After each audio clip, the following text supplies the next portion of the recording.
대법원 2021년 11월 25일 선고 2016도 3452 판결 사건명 새마을금고법 위반 등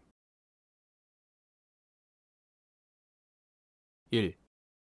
업무상 배임죄가 성립하려면 재산상 이익과 손해 사이에 서로 대응하는 관계에 있는 등 일정한 관련성이 인정되어야 하는지 여부. 적극. 업무상 배임죄는 업무상 타인의 사무를 처리하는 자가 임무에 위배하는 행위를 하고 그러한 임무 위배 행위로 인하여 재산상의 이익을 취득하거나 제3자로 하여금 이를 취득하게 하여 본인에게 재산상의 손해를 가한 때 성립한다. 여기서 재산상 이익 취득과 재산상 손해 발생은 대등한 범죄 성립 요건이고 이는 서로 대응하여 병렬적으로 규정되어 있다. 형법 제356조, 제355조 제2항. 따라서 임무 위배 행위로 인하여 여러 재산상 이익과 손해가 발생하더라도 재산상 이익과 손해 사이에 서로 대응하는 관계에 있는 등 일정한 관련성이 인정되어야 업무상 배임죄가 성립한다. 2. 업무상 배임죄에서 행위자나 제3자가 취득하는 재산상 이익의 의미. 임무 위배 행위로 인하여 본인에게 재산상 손해를 가하였으나 행위자나 제3자가 재산상 이익을 취득한 사실이 없는 경우 업무상 배임죄가 성립하는지 여부. 소극. 업무상 배임죄에서 본인에게 재산상 손해를 가한다 함은 총체적으로 보아 본인의 재산 상태에 손해를 가하는 경우, 즉 본인의 전체적 재산 가치의 감소를 가져오는 것을 말하고 이와 같은 법리는 타인의 사무를 처리하는 자 내지 제3자가 취득하는 재산상 이익에 대하여도 동일하게 적용되는 것으로 보아야 한다. 또한 업무상 배임죄는 본인에게 재산상 손해를 가하는 외 임무 위배 행위로 인하여 행위자 스스로 재산상 이익을 취득하거나 제3자로 하여금 재산상 이익을 취득하게 할 것을 요건으로 하므로 본인에게 손해를 가하였다고 할지라도 행위자 또는 제3자가 재산상 이익을 취득한 사실이 없다면 배임죄가 성립할 수 없다. 3. 갑 새마을금고 임원인 피고인이 새마을금고의 여유자금 운용에 관한 규정을 위반하여 금융기관으로부터 원금 손실의 위험이 있는 금융상품을 매입함으로써 갑 금고의 액수 불상의 재산상 손해를 가하고 금융기관의 수수료 상당의 재산상 이익을 취득하게 하였다고 하여 업무상 배임으로 기소된 사안에서 피고인의 임무 위배 행위로 갑 금고의 액수 불상의 재산상 손해가 발생하였더라도 금융기관이 취득한 수수료 상당의 이익을 그와 관련성 있는 재산상 이익이라고 인정할 수 없고 또한 위 수수료 상당의 이익은 배임죄에서의 재산상 이익에 해당한다고 볼 수도 없다는 이유로 이와 달리 보아 공소 사실을 유죄로 판단한 원심 판결에 법리 오해에 잘못이 있다고 한 사례.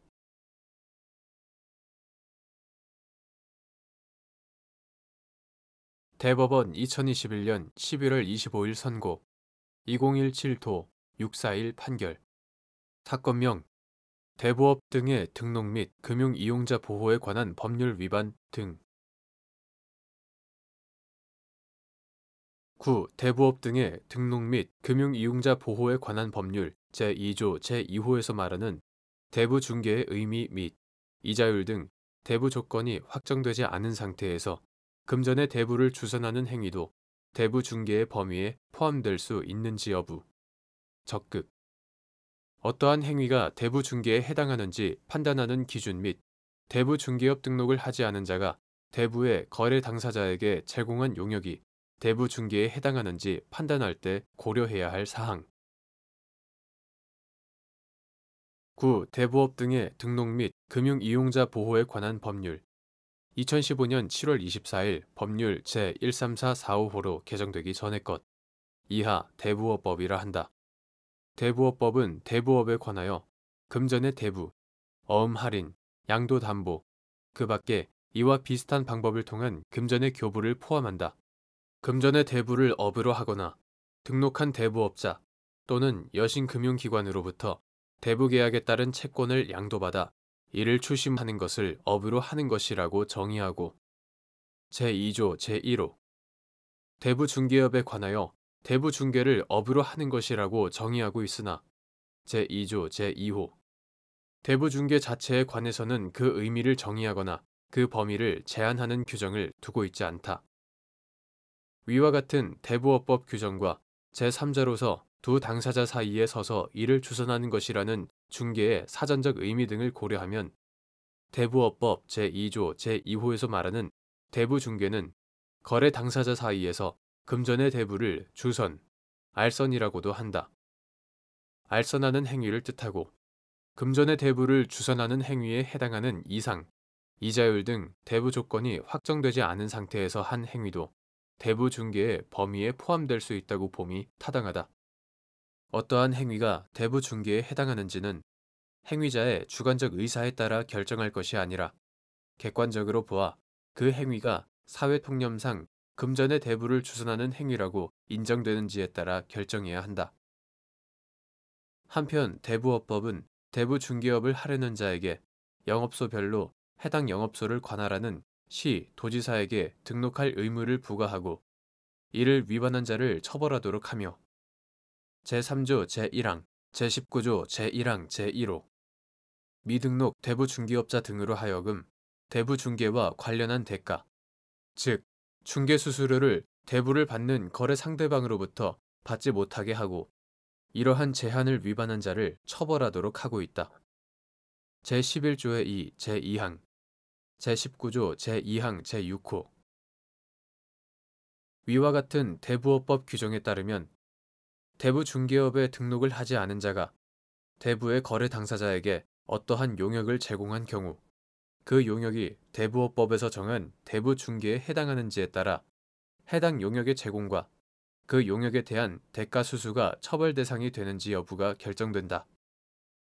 따라서 개별 사안에서 특정 용역의 제공 행위가 대부중개에 해당하는지는 용역 제공의 원인이 된 계약의 체결 경위와 그 내용, 용역 제공자가 실제로 수행한 업무의 성격 등을 종합적으로 고려해서 신중하게 판단해야 한다.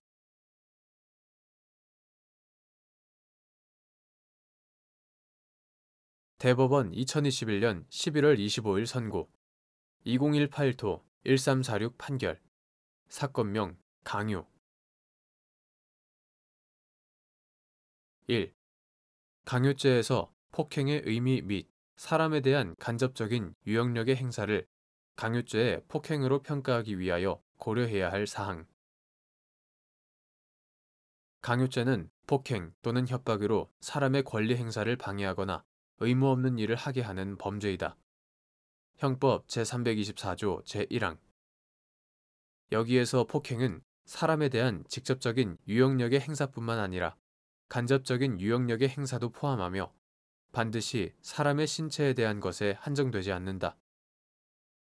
사람에 대한 간접적인 유형력의 행사를 강요죄의 폭행으로 평가하기 위해서는 피고인이 유형력을 행사한 의도와 방법, 피고인의 행위와 피해자의 근접성, 유형력이 행사된 객체와 피해자의 관계 등을 종합적으로 고려해야 한다. 2. 피고인이 갑과 공모하여 갑 소유의 차량을 을 소유 주택 대문 바로 앞부분에 주차하는 방법으로 을이 차량을 주택 내부의 주차장에 출입시키지 못하게 함으로써 을의 차량 운행에 관한 권리 행사를 방해하였다는 내용으로 기소된 사안에서 피고인이 을을 폭행하여 차량 운행에 관한 권리 행사를 방해하였다고 평가하기 어렵다는 이유로 이와 달리 본 원심 판결에 법리 오해에 잘못이 있다고 한 사례.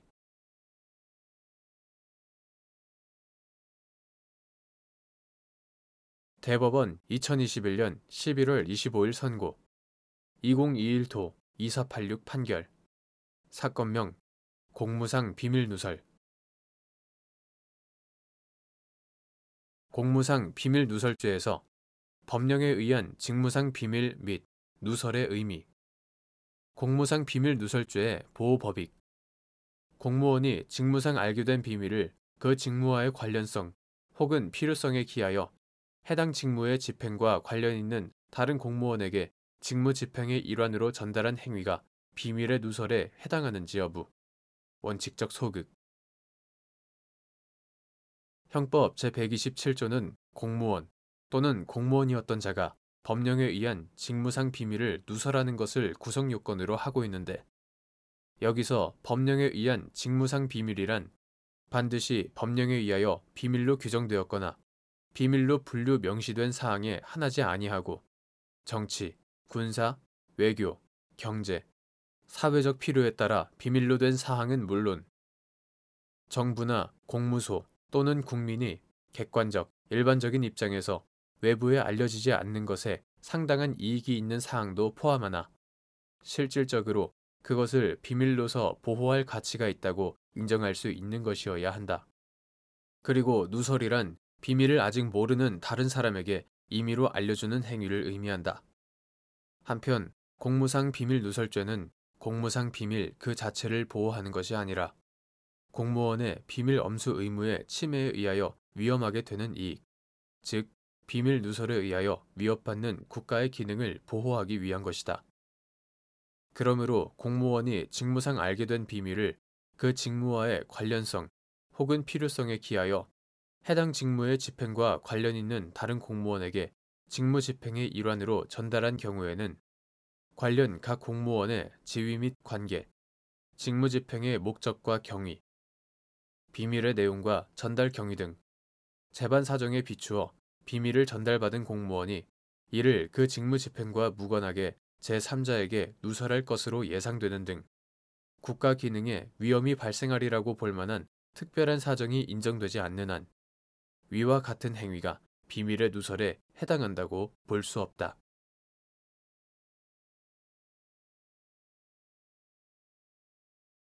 대법원 2021년 11월 25일 선고 2021도 10903 판결 사건명 저작권법 위반 방조 1. 전송의 방법으로 공중송신권을 침해하는 게시물이나 그 게시물이 위치한 웹페이지 등에 연결되는 링크를 한 행위자가 정범이 공중송신권을 침해한다는 사실을 충분히 인식하면서 그러한 링크를 인터넷 사이트에 영리적, 계속적으로 게시하는 등으로 공중의 구성원이 개별적으로 선택한 시간과 장소에서 침해 게시물에 쉽게 접근할 수 있도록 하는 정도의 링크 행위를 한 경우 공중송신권 침해의 방조범이 성립하는지 여부. 적극. 전송의 방법으로 공중송신권을 침해하는 게시물이나 그 게시물이 위치한 웹페이지 등에 연결되는 링크를 한 행위자가 정범이 공중송신권을 침해한다는 사실을 충분히 인식하면서 그러한 링크를 인터넷 사이트에 영리적, 계속적으로 게시하는 등으로 공중의 구성원이 개별적으로 선택한 시간과 장소에서 침해 게시물에 쉽게 접근할 수 있도록 하는 정도의 링크 행위를 한 경우에는 침해 게시물을 공중에 이용해 제공하는 정범의 범죄를 용이하게 하므로 공중송신권 침해의 방조범이 성립한다.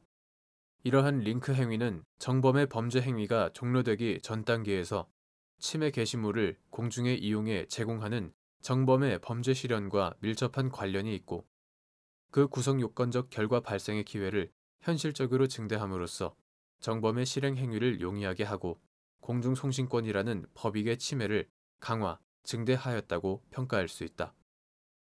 링크 행위자에게 방조의 고의와 정범의 고의도 인정할 수 있다.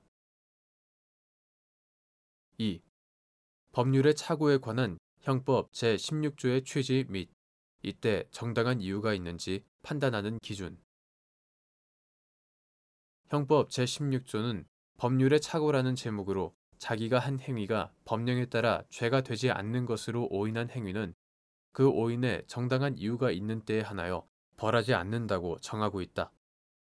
이는 일반적으로 범죄가 성립하지만 자신의 특수한 사정에 비추어 법령에 따라 허용된 행위로서 죄가 되지 않는다고 그릇 인식하고 그러한 인식에 정당한 이유가 있는 경우에는 벌하지 않는다는 것이다.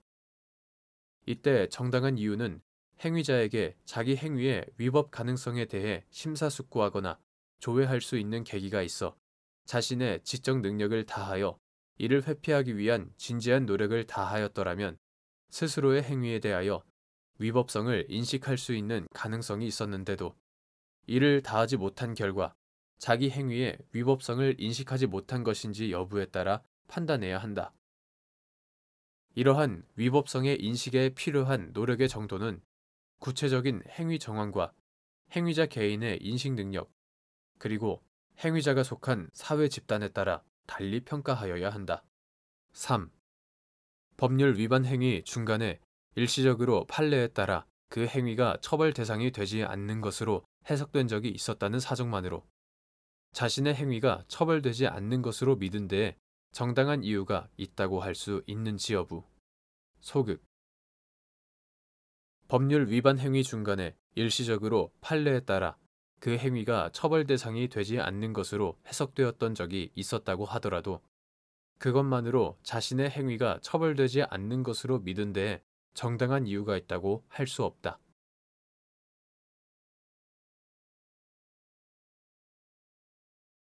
대법원 2021년 11월 25일 선고 2021도 1098일 판결 사건명 특정경제범죄 가중처벌 등에 관한 법률 위반 배임 피고인들에 대하여 일부 인정된 죄명 업무상 배임 등 1. 형벌법규의 적용 대상이 행정법규가 규정한 사항을 내용으로 하는 경우 행정법규 규정의 해석 원칙 형벌법규의 해석은 엄격하여야 하고 명문 규정의 의미를 피고인에게 불리한 방향으로 지나치게 확장 해석하거나 유추 해석하는 것은 죄형 법정주의의 원칙에 어긋나는 것으로서 허용되지 않으며 이러한 법 해석의 원리는 형벌법규의 적용 대상이 행정법규가 규정한 사항을 내용으로 하고 있는 경우에 그 행정법규의 규정을 해석하는 데에도 마찬가지로 적용된다. 2. 주택법 제102조 제13호에서 정한 제54조 제1항을 위반하여 주택을 공급한 자의 의미 주택법에 따라 주택건설 사업계획의 승인을 받을 것을 예정하고 사업을 시행하려는 자가 아직 그 승인을 받기 전인 경우 주택법 제54조 제1항에서 정한 사업주체에 해당하는지 여부 소극 주택법 제102조 제13호는 제54조 제1항을 위반하여 주택을 건설, 공급한 자를 처벌하도록 규정하고 있고 주택법 제54조 제1항 제1호는 사업주체가 입주자를 모집하려는 경우 국토교통부령으로 정하는 바에 따라 시장, 군수, 구청장의 승인을 받아 주택을 공급하여야 한다고 규정하고 있다. 주택법 제102조 제13호에서 정한 제54조 제1항을 위반하여 주택을 공급한 자는 그 문헌상 주택법 제54조 제1항 제1호에 따라 관할 관청의 승인을 받아야 함에도 그 승인을 받지 아니하고 입주자를 모집한 사업주체를 의미한다고 해석되는데 여기서 사업주체란 주택법 제15조에 따른 주택건설 사업계획 또는 대지조성 사업계획의 승인을 받아 그 사업을 시행하는 자 주택법 제2조 제10호 그 사업을 시행하는 자를 말한다. 따라서 주택법에 따라 주택건설 사업계획의 승인을 받을 것을 예정하고 사업을 시행하려고 하더라도 아직 그 승인을 받기 전이라면 주택법 제54조 제1항에서 정한 사업주체에 해당한다고 볼 수 없다.